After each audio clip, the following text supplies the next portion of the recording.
Vladimir Putin के साथ meeting करने से पहले डोनाल्ड ट्रंप ने भारत के ऊपर क्या कमेंट किया है? 50% टैरिफ्स के बावजूद अमेरिका के इंस्टीट्यूशनल इन्वेस्टर्स अब लाइन लगाकर भारत के पास क्यों आ रहे हैं?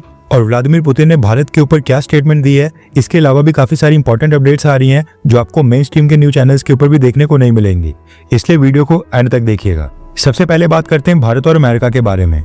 वीडियो रिकॉर्ड करते वक्त यूएस प्रेसिडेंट डोनाल्ड ट्रंप और व्लादिमीर पुतिन के बीच अभी टॉक स्टार्ट नहीं हुई है, लेकिन टॉक स्टार्ट होने से पहले डोनाल्ड ट्रंप ने एक स्टेटमेंट दी जिसमें उन्होंने इनडायरेक्टली बिना भारत का नाम लेते हुए कहा कि रशियन ऑयल परचेज करने पर भारत के ऊपर अमेरिका ने जो सेकेंडरी टैरिफ्स लगाए थे उसका इंपैक्ट है कि व्लादिमीर पुतिन और रशिया मीटिंग करने के लिए मान गए हैं। रेफरेंस के लिए आपकी स्क्रीन के ऊपर आर्टिकल का स्क्रीनशॉट है। यूएस प्रेसिडेंट डोनाल्ड ट्रंप ने कहा कि जब आप अपना दूसरा सबसे बड़ा कस्टमर यानी कि भारत को लूज करते हो तो पॉसिबिलिटी होती है कि आपका सबसे बड़ा कस्टमर यानी कि चाइना भी आपसे लूज हो जाए। एनडीसी ने रशिया को राजी करने में एक बहुत ही बड़ा रोल प्ले किया है। डोनाल्ड ट्रंप का मानना है कि उन्होंने भारत के ऊपर टैरिफ्स लगाए जिसके कारण व्लादिमीर पुतिन को लगा कि अब वो भारत के साथ साथ चाइना को भी एज अ कस्टमर खो सकते हैं। भारत और चाइना को खो देने के डर से ही व्लादिमीर पुतिन मीटिंग के लिए राजी हुए हैं।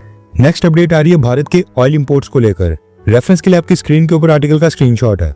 दरअसल न्यूज निकल कर आ रही है कि भारत की स्टेट ऑयल रिफाइनरी यानी कि सरकारी oil company Indian oil corporation ने अमेरिका को 2 मिलियन बैरल्स का एक बहुत ही ह्यूज ऑर्डर प्लेस कर दिया है। ये शिपमेंट अमेरिका भारत को अक्टूबर महीने में डिलीवर करेगा।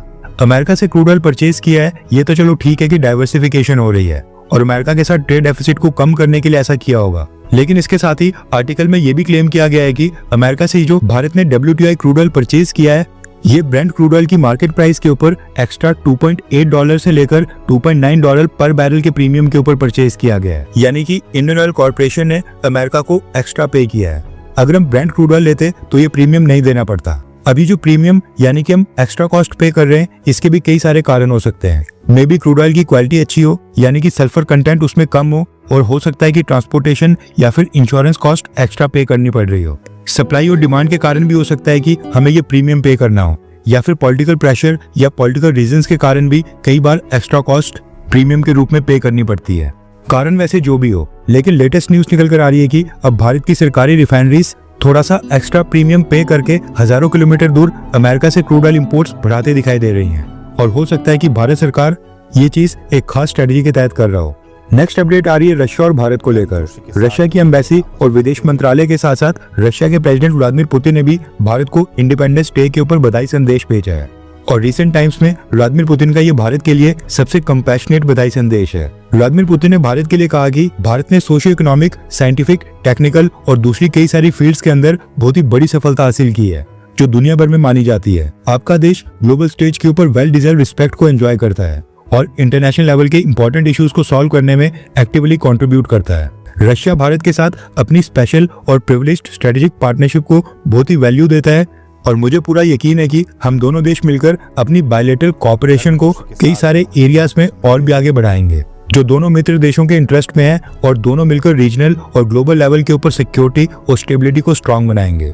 ये कहना है व्लादिमीर पुतिन का। वहीं पर यूएस प्रेसिडेंट डोनाल्ड ट्रंप ने भारत को बधाई संदेश नहीं दिया है। यूएस एम्बेसी और यूएस स्टेट सेक्रेटरी ने जरूर भारत को बधाई दी है।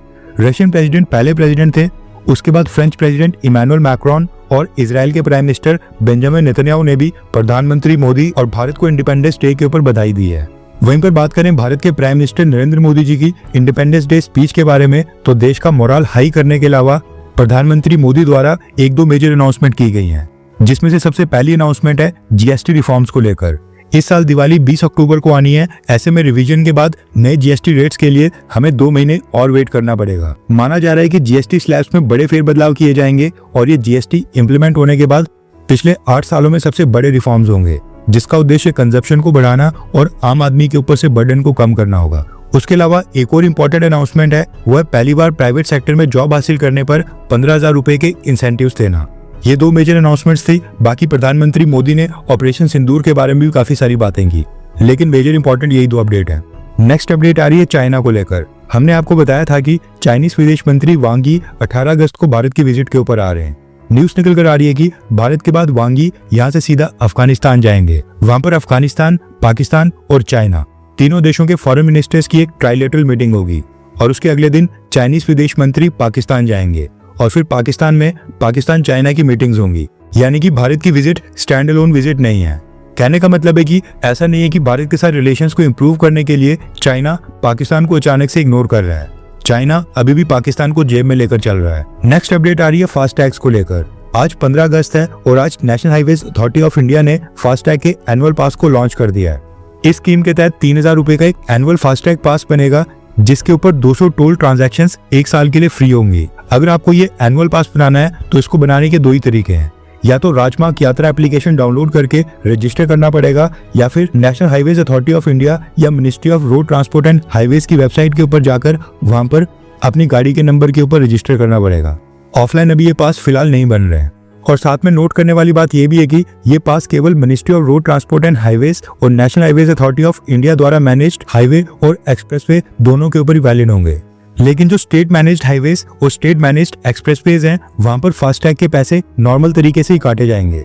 स्टेट मैनेज्ड जैसे कि Mumbai Pune expressway, Mumbai Nagpur expressway, Atal Setu, Agra Lucknow expressway, Bengaluru Mysuru expressway और अहमदाबाद वडोदरा एक्सप्रेसवे, यहाँ पर हर जगह नॉर्मल फास्टैग से ही पैसे कटेंगे। वैसे क्या आप ये फास्टैग का एनुअल पास लेंगे, हाँ या फिर ना? नीचे कमेंट करके जरूर बताएं। ये न्यूज तो आपको मिल गई होगी कि डोनाल्ड ट्रंप के टैरिफ्स के बाद भी S&P ग्लोबल रेटिंग्स एजेंसी ने भारत की long term sovereign credit rating को BBB- से बढ़ाकर BBB कर दिया है और शॉर्ट टर्म रेटिंग A3 से बढ़ाकर A2 कर दी है, वो भी स्टेबल आउटलुक के साथ। अब ये भारत की इकोनॉमी के लिए बहुत ही ह्यूज डेवलपमेंट है, जिसको अच्छे से समझना हमारे लिए काफी इंपॉर्टेंट है।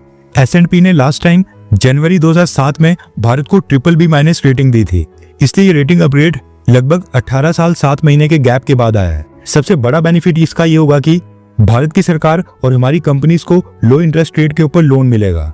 जब भी क्रेडिट रेटिंग इंप्रूव होती है तो इन्वेस्टर्स को लगता है कि रिस्क कम है और इन्वेस्टर्स का भरोसा बढ़ जाता है। अब भारत सरकार और भारत की कंपनीज को ग्लोबल मार्केट में बॉन्ड्स और इस तरह के इंस्ट्रूमेंट्स बेचने पर कम इंटरेस्ट देना पड़ेगा।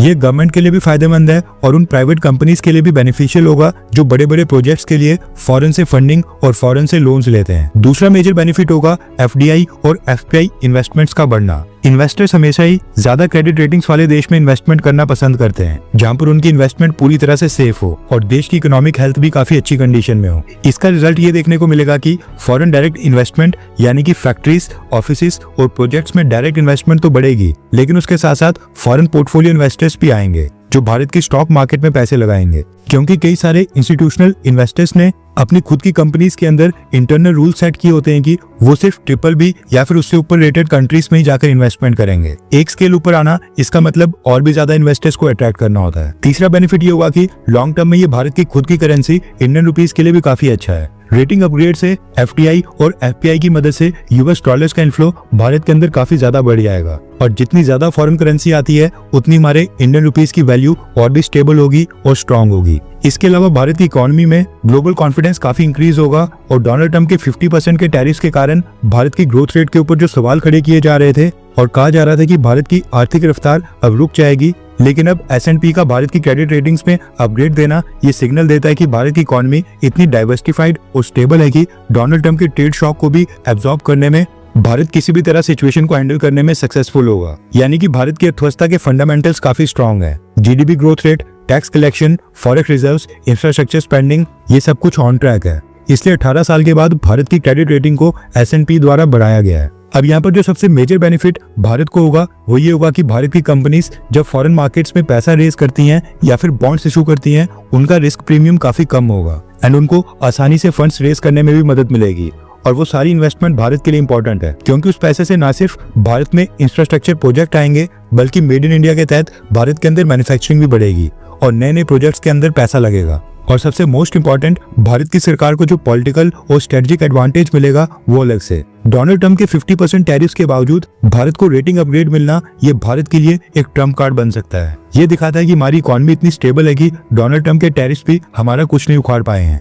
एंड हम जब बाकी कंट्रीज के साथ फ्री ट्रेड एग्रीमेंट के ऊपर बात करेंगे तो भारत को इससे अपर एज मिलेगा। मोटे तौर पर कहा जा सकता है कि डोनाल्ड ट्रंप के टैरिफ्स का भारत के एक्सपोर्ट के ऊपर एक शॉर्ट टर्म के लिए नेगेटिव इंपैक्ट तो जरूर पड़ेगा। भारत को कुछ $1 बिलियन का नुकसान भी हो सकता है, लेकिन क्रेडिट रेटिंग अपग्रेड ये दिखाता है कि ग्लोबल फाइनेंशियल मार्केट्स को लगता है कि भारत की ग्रोथ स्टोरी अभी भी इंटैक्ट है। भारत में फिस्कल डिसिप्लिन पूरी तरह से मेंटेन हो रहा है और फाइनेंशियल रिफॉर्म्स का इफेक्ट भारत की अर्थव्यवस्था में पूरी तरह से विजिबल है। अब ऑब्वियस है कि ये क्रेडिट रेटिंग इंप्रूव 18 साल के बाद आया है, तो इसका श्रेय प्रधानमंत्री मोदी और वित्त मंत्री निर्मला सीतारमण को मिलना ही चाहिए। बाकी आपकी क्या राय है, नीचे कमेंट करके बताएं।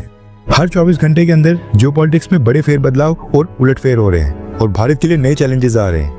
कोई देश अपने फैसले से पलट रहा है तो कोई देश ब्लैकमेलिंग के ऊपर उतर आया है। सभी देश एक दूसरे को नीचे लगाने की कोशिश कर रहे हैं। इन सब के बीच हमारा भारत किसी भी देश से पीछे न रह जाए, इसके लिए मोदी सरकार लगातार कोशिशें कर रही है। एंड भारत की foreign policy, defence news, economy और ग्लोबल अफेयर्स का सही एनालिसिस हमारे चैनल इंडियन अफेयर्स का मिशन है और ये मिशन आपके सपोर्ट के बिना अधूरा है। इंडियन अफेयर्स हिंदी के ऊपर हम सभी फैक्ट्स और डेटा बिल्कुल सरल भाषा में एनालाइज करते हैं, बिना किसी एजेंडा के।